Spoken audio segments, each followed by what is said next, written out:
ഗ്ലോക്കോമയെക്കുറിച്ചുള്ള ബോധവൽക്കരണം എന്തുകൊണ്ട് പ്രാധാന്യം അർഹിക്കുന്നു? ലോകത്തിൽ ഇന്ന് 8 കോടിയോളം ഗ്ലോക്കോമ രോഗികളുണ്ടെന്നാണ് ഔദ്യോഗിക കണക്ക്. പക്ഷേ അതിൽ 50% രോഗികളും ഗ്ലോക്കോമയുണ്ടെന്ന് അറിയുന്നില്ല. കാരണം ആരംഭഘട്ടത്തിൽ ഗ്ലോക്കോമയ്ക്ക് ലക്ഷണങ്ങളൊന്നും തന്നെ ഇല്ല. ഒരു മുന്നറിയിപ്പും ഇല്ലാതെ കാഴ്ചയെ ക്രമേണ കവർന്നെടുത്ത് പൂർണ്ണ അന്ധതയിലെത്തുന്ന ഒരു അസുഖമാണ് ഗ്ലോക്കോമ. തിമിരം കഴിഞ്ഞാൽ അന്ധതയ്ക്കുള്ള കാരണങ്ങളിൽ നെക്സ്റ്റ് ഗ്ലോക്കോമയാണ്. തിമിരം മൂലമുള്ള അന്ധത നമുക്ക് ചികിത്സിച്ച് മാറ്റാനാകും, പക്ഷേ ഗ്ലോക്കോമ മൂലമുള്ള അന്ധത ഒരിക്കലും ചികിത്സിച്ച് മാറ്റാൻ സാധിക്കുകയില്ല.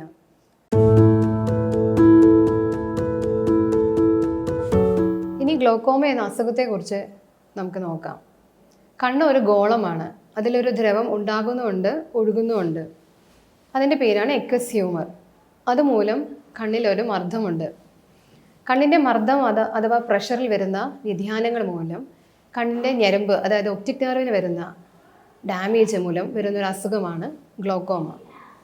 ഇനി ഗ്ലോക്കോമയ്ക്ക് ലക്ഷണങ്ങൾ എന്തൊക്കെയാണ് നമുക്ക് നോക്കാം. ആരംഭഘട്ടത്തിൽ ഗ്ലോക്കോമയ്ക്ക് ലക്ഷണങ്ങളൊന്നും തന്നെ ഇല്ല.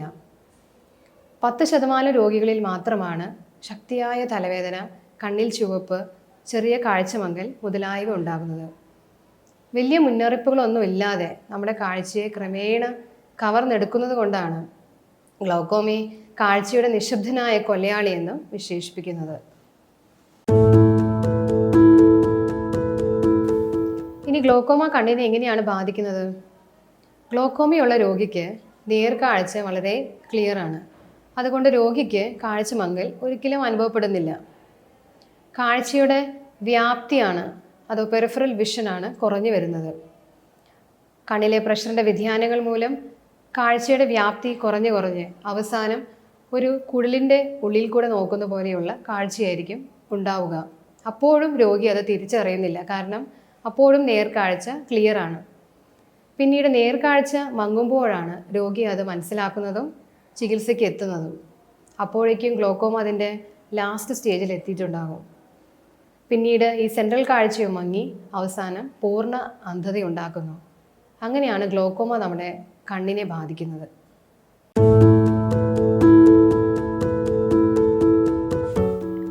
വയസ്സ് കഴിഞ്ഞവരിലാണ് ഗ്ലോക്കോമ വരാൻ കൂടുതൽ സാധ്യത. അതുപോലെ കുഞ്ഞുങ്ങളിലും ചെറുപ്പക്കാരിലും വരുന്ന ഗ്ലോക്കോമകളും ഉണ്ട്. കുടുംബത്തിൽ ആർക്കെങ്കിലും ഗ്ലോക്കോമയുണ്ടെങ്കിൽ ഗ്ലോക്കോമ വരാൻ 10 മടങ്ങ് ചാൻസ് ഉണ്ട്. അതുപോലെ പ്രമേഹം, പ്രഷർ, തൈറോയിഡിൻ്റെ അസുഖമുള്ളവർ, ചെറുപ്പം മുതലേ കാഴ്ച വൈകല്യം, മയോപ്പിയ ഉള്ളവർ ഗ്ലോക്കോമയുണ്ടോ എന്ന് പരിശോധിക്കേണ്ടതാണ്. അതുപോലെ സ്റ്റിറോയിഡ് മരുന്നുകൾ, അത് ടാബ്ലറ്റ് രൂപത്തിലോ അലർജിക്കോ ആസ്മയ്ക്കോ വേണ്ടി ഇൻഹേലർ രൂപത്തിലോ, ദീർഘകാലം സ്റ്റിറോയിഡ് ഓയിൻമെൻറ്റ്സ് ത്വക്ക് രോഗങ്ങൾക്കായിട്ട് ഉപയോഗിക്കുന്നവർ, അതുപോലെ കണ്ണിൽ കൂടെ ചുവപ്പ് വരുന്നത് കൊണ്ട് സ്റ്റിറോയിഡ് ഐ ഡ്രോപ്സ് ഉപയോഗിക്കുന്നവർ, മറ്റു പല രോഗങ്ങൾക്കായി സ്റ്റിറോയിഡ് ഇഞ്ചെക്ഷൻസ് എടുക്കുന്നവരിലും ഗ്ലോക്കോമ വരാൻ സാധ്യതയുണ്ട്. അതുപോലെ കണ്ണിന് മുമ്പ് പരിക്ക് പറ്റിയിട്ടുള്ളവരിലും കണ്ണിൻ്റെ പ്രഷർ കൂടാനുള്ള സാധ്യതയുണ്ട്.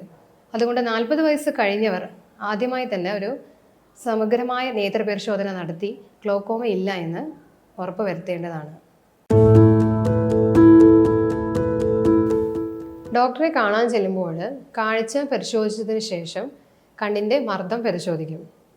അതിനുശേഷം ഗ്ലോക്കോമ ഞരമ്പിനെ ബാധിച്ചിട്ടുണ്ടോ എന്ന് ടെസ്റ്റ് ചെയ്യും. ഗ്ലോക്കോമ ഞരമ്പിനെ ബാധിച്ചിട്ടുണ്ടോ എന്ന് സംശയം തോന്നിയാൽ നമ്മുടെ വിഷ്വൽ ഫീൽഡ് അഥവാ കാഴ്ചയുടെ ചുറ്റളവിൻ്റെ ടെസ്റ്റ് ചെയ്യാൻ ആവശ്യപ്പെടും. അതിലൂടെ നമുക്ക് കാഴ്ചയുടെ ചുറ്റളവിനെ ഗ്ലോക്കോമ ബാധിച്ചിട്ടുണ്ടോ എന്ന് അറിയാൻ സാധിക്കും. ഇനി കാഴ്ചയുടെ ചുറ്റളവിനെ ബാധിക്കുന്നതിന് മുമ്പ് തന്നെ കണ്ണിൻ്റെ ഞരമ്പിലേക്ക് ഗ്ലോക്കോമ ബാധിച്ചിട്ടുണ്ടോ എന്ന് അറിയാനായിട്ട് നമുക്ക് OCT സ്കാനിങ്ങുമുണ്ട്. ഈ ടെസ്റ്റുകൾ മൂലം നമുക്ക് ഗ്ലോക്കോമയുണ്ട് എന്ന് നേരത്തെ കണ്ടുപിടിക്കാനായിട്ട് കഴിയും. ഗ്ലോക്കോമയുണ്ടെന്ന് കണ്ടെത്തിയാൽ ഡോക്ടർ ആദ്യമായി തുള്ളിമരുന്നുകളാണ് നിർദ്ദേശിക്കുക. അത് ഗ്ലോക്കോമയുടെ തീവ്രത അനുസരിച്ചും പ്രഷർ അനുസരിച്ച് 1 മുതൽ 4 വരെ ആകാം.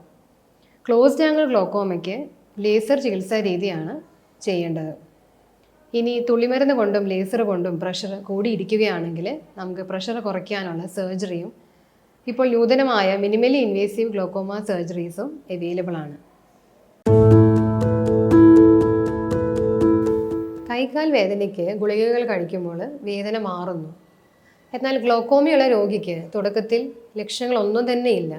തുള്ളിമരുന്ന് സ്ഥിരമായി ഒഴിക്കുമ്പോഴും ഒരു വ്യത്യാസവും അനുഭവപ്പെടുന്നില്ല. അതുകൊണ്ട് മരുന്നുകൾ നിർത്താനുള്ള സാധ്യത കൂടുതലാണ്. പക്ഷേ മരുന്നുകൾ നിർത്തിക്കഴിഞ്ഞാൽ പ്രഷർ കൂടിയിരുന്ന് ഗ്ലോക്കോമ പ്രോഗ്രഷൻ ഉണ്ടാവുന്നു. അതുകൊണ്ട് ഗ്ലോക്കോമ രോഗി സ്ഥിരമായി മരുന്നുകൾ ഒഴിക്കുകയും ഡോക്ടർ നിർദ്ദേശിച്ചിട്ടുള്ള ഇടവേളകളിൽ കൃത്യമായി ഡോക്ടറെ ചെന്ന് കാണേണ്ടതാണ്.